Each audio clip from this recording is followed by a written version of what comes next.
Fair warning, friends. Should you prefer to remain unburdened by foreknowledge of the thrilling adventures of Kratos, Atreus, and yours truly, then turn back now. Spoilers for Ragnarok lie ahead.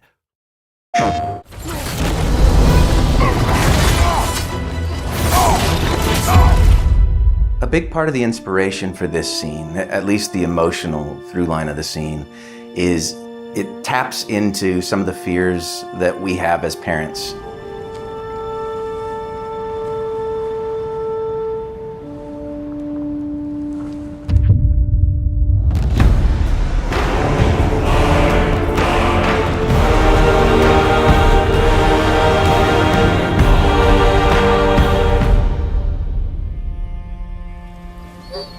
Atreus, the time draws near. You must prepare yourself. For what? He's still eating. He wants to live. He is dying.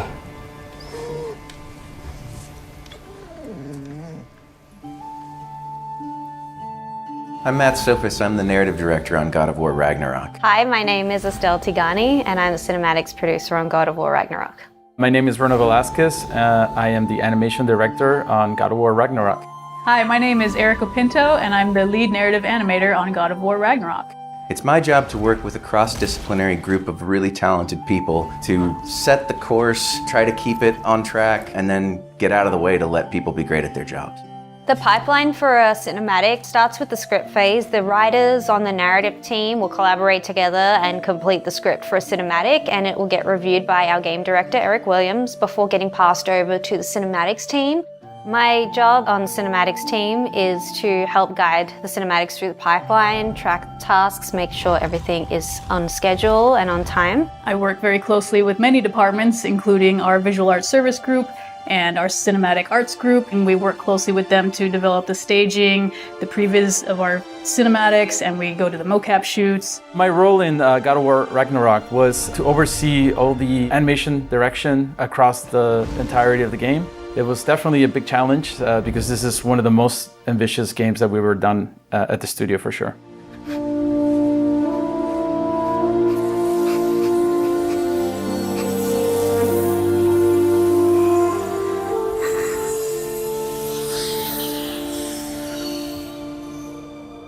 Today we're going to be taking a look at one of the cinematics in our game, one that we called Fenrir Returns. Kratos and Atreus have traveled to Helheim to fix a mistake that Atreus made while working for Odin.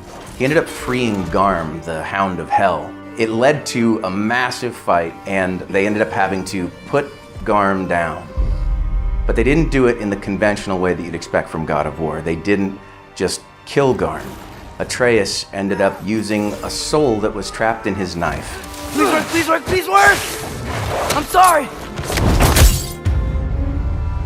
We opted not to go with storyboards most of the time. The reason why is we have a no-cut camera. Storyboards are really good at showing between each cut, close, far away, but the hard work is mostly in how that no-cut camera is going to move around the scene. So instead we opt for Scene Bible or our pre-visualization phase. On the last project, we discovered that previs was easiest to do when we were all together, able to shoot live action reference or get into mocap suits and shoot on stage. During COVID, we were all stuck at home. What we ended up doing was going back to more traditional previs where we would work directly in Maya. It took a lot more iteration and experimentation to make sure we got the timing where we thought it would be realistic when we got to the stage.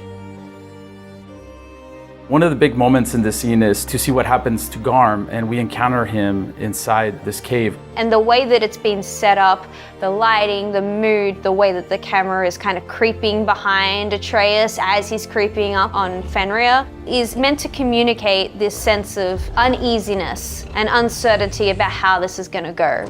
You're okay. As Atreus approaches the cave, he's really hoping that the soul that Angerboda told him was in his knife was Fenrir's. He didn't know for sure. Sorry I hurt you. It's over now. I promise. So the biggest challenge for this scene was to really get the sense of that change of personality. So at first, you just finish this giant battle against Garm, and you're not quite sure if it's still a threat. This is why we chose to place him in that cave, you know, make it a little bit of like, oh, is he gonna leap out? Is he gonna attack us again? And of course, you know, Atreus kind of recognizing him and kind of knowing his own pet, he's the one that kind of figures it out first. Slowly you see that transformation, that transition into Fenrir. Fen? Are you?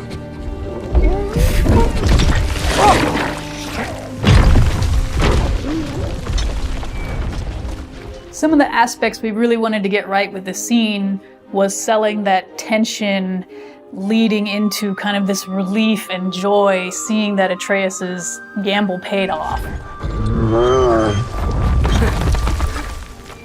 Good boy. So to bring Fenrir to life, there was a lot of research that went into it. Starting all the way back in 2018, we paid a visit to the Wolf Connection, which is a place where you can interact directly with actual wolves. We got a lot of footage of this and also learned a lot about actual wolf behavior, how it differs from dogs. For instance, when you approach a wolf, you're actually supposed to bring your hands underneath the wolf's head. Because Fenrir was more like a pet, we ended up not actually doing the underhanded approach. Yeah. I missed you too. Didn't know if that would work. Where Atreus can tell that it's Fenrir when he comes out of the cave. This is the stretch of the scene where Kratos is realizing it himself. We did it. Working with the actors on stage, obviously we didn't have a giant 20-foot wolf. So what we had to do is we had to have the actors interact with a puppet. In this case, we actually had two puppeteers. We had someone holding a giant pad on a pole to represent kind of the scale of the dog that the actors could go up and work with. But for the camera view, we had this little virtual prop that could show on the screen the giant wolf, and then we would tilt it, and then the camera operator could see where is the giant wolf. My favorite bit of this part of the scene is, of course, Kratos just simply saying, sit. Sit. And then immediately sits down with no hesitation. Even the camera is getting into the action. You hear the audio of the big kaboom, like a little earthquake. The camera and the staging was able to really capture them as a family unit. Tilting upwards to show such a large creature, but also keeping that focus on these two characters that are having a very intimate conversation between Kratos and Atreus. I think this is a really important moment because you've got that dog in the background that's kind of offsetting this more serious conversation. If you look, you'll see that Fenrir is just kind of like ping-ponging between them, which animals do. Leading up to this moment, Kratos and Atreus have had a lot of tension where Kratos is trying to kind of hold on to Atreus, and Atreus needs to break away and form his own identity. How is this possible? It's giant magic.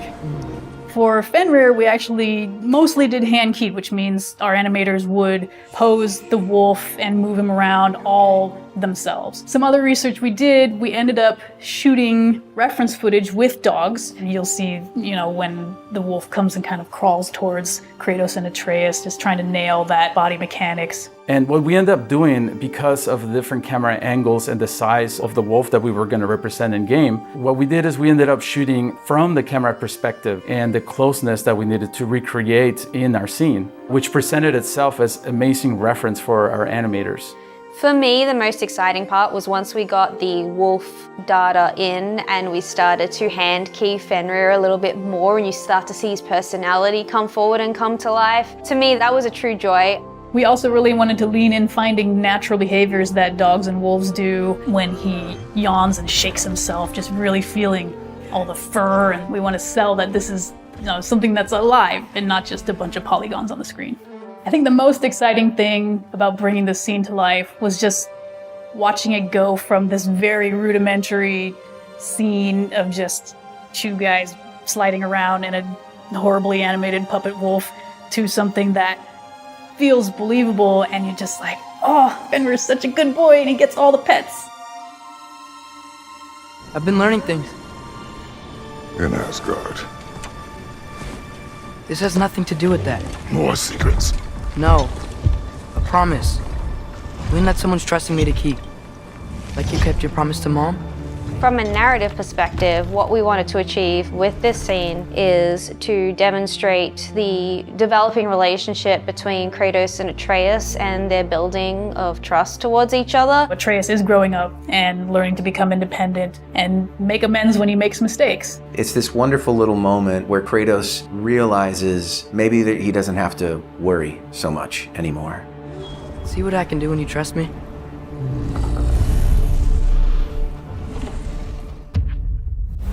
Thank you for joining us as we broke down Fenrir Returns, one of many, many cinematics in God of War Ragnarok. And big thanks to everyone. There are hundreds of people who come together to make one of these possible.